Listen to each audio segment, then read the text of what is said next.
right, we are back to Inside Sports Talk with your host Joanna Rosalie, and I have my special guest host here with me, Ed Smith from the Easy Sports Talk Show. We just wrapped up the good, the bad, and the messy previous segment, and wrapping up the week 2 of the NFL. But now we're going to go ahead and spike things up, and I want to go ahead and we touched on it on the good, the bad, and the messy. Is the Arizona Cardinals? It was a win, but it was a messy win, which could have been a horrendous and disastrous loss for them. So, if you saw that game, they played the Raiders, and they were just getting destroyed by Carr and the Raiders, the Las Vegas Raiders. And then something happened in the second half, and I don't know what it was. They just were able to go ahead and pull out that win, but there were so many mistakes. But the question that I have for you is, how does this game define not only Kyler Murray, but the Arizona Cardinals season? Or is it too early to tell? Because I see a whole lot of red flags here, Ed. Yeah, I'm not, you're always encouraged by a win. Because a win, I don't get, people talk about, well, that was a great loss because when you can win a game, I don't care how ugly it was, that's a check mark on that left column, not on that right column. So you can at least walk away saying, hey, we won an ugly one.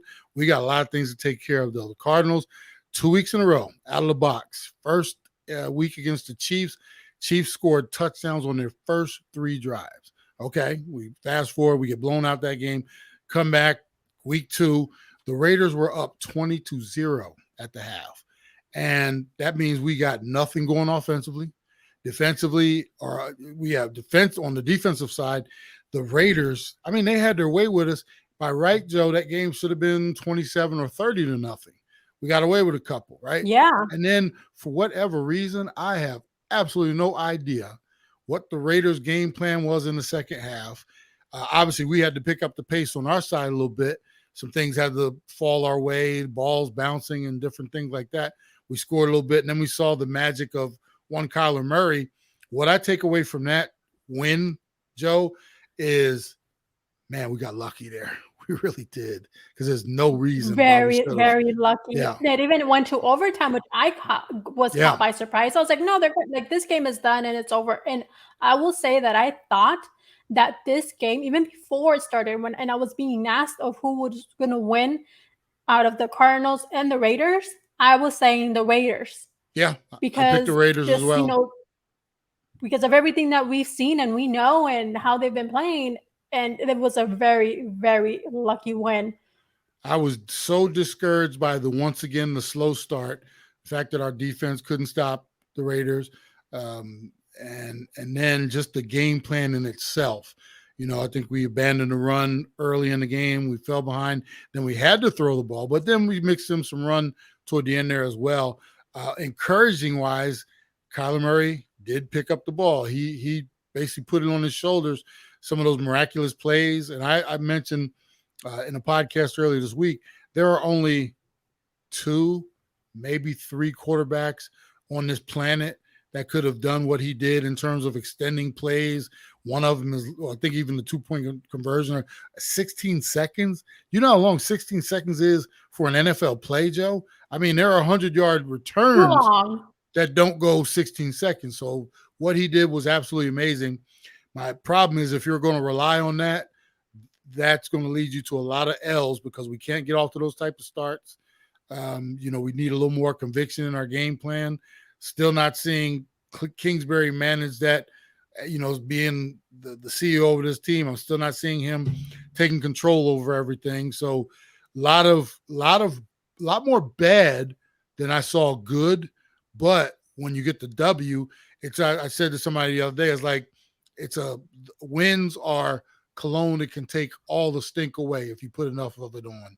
So the fact that we got the win, everybody's like, oh my God, did you see what Murray did? Okay, now it's smoke and mirrors. We're going to see this week, coming up. We'll talk about the game, but you cannot fall in those type of holes, and you can't put our offense thus far, Joe, has looked like, I'm not sure if you've played football out in the street with some of your friends when you were younger and stuff like that.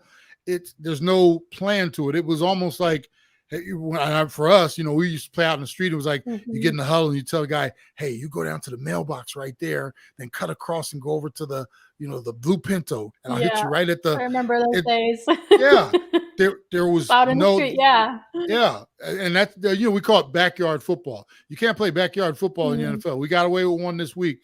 We definitely need we're going to need a better game plan and better execution moving forward. And before I wrap up this topic of conversation, everything that you're mentioning, and one of the things that comes to mind, and I thought over the weekend, and especially watching this game, is one of the things that it reminded me of college football. I feel like the Arizona Cardinals are playing college football, and I understand, that's also where their coach comes from, Cliff Kingsbury, and I don't know if it's something that maybe he's trying to develop upon and get out of that or it's that mentality. I don't know, but I don't think, if he doesn't win this season, or the Cardinals do not have a winning season, could this maybe be it for Cliff Kingsbury? Joe, the problem is they gave him that extension that runs through 2027. That will be, how, well, let's call it, how frugal, I was going to use the C word, but how frugal this organization is. Could you imagine them eating the next 3 or 4 years on that contract, having to pay him and then go find another coach as well and pay that coach? I don't see that happening. And that goes the same for Keim. It's almost like there was no need to start throwing extensions around that soon for the two of them, because now you've locked in. And Kingsbury, like you said, this is going to be a difficult year, in my opinion. Kingsbury could walk away from this season. We could have a losing record at the end of this one, going in the exact wrong direction.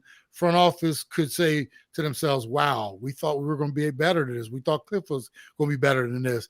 And yet you might not have the opportunity to make any changes because you locked in with this extension. So obviously we're only 2 games in. We're 1-1. We're hoping for the best for our Cardinals. But as far when you're looking around, I'm not overly encouraged by what I'm seeing so far from Kingsbury, but he could surprise us all. And the thing about the NFL season, it is so long. Like I said, we're here. We are week 2, September. We'll wait until November and December to start casting our vote on what the season looks like. But we on the flip side, we do have to look at it. It was that old saying, how you eat an elephant one bite at a time, right? So every week is another bite. And so far the taste is kind of like we're trying to figure out how good does this taste, or a little aftertaste or a little twang. I'm kind of not feeling it, but sometimes those grow on you, and all of a sudden by the time you're done, you're like, man, it's the best meal, man. You got to get some of that, man. That is good. So we'll see. The jury's out. We're gonna find out week by week. Definitely. And I think, one of the things, just to wrap up the segment, that I do agree with you is, and we've talked about it here on the show, on your show, and here on Inside Sports Talk, and even just a topic of conversation has been that they were a little bit too early to pull the trigger on those extensions, and it might come back to bite them in the butt.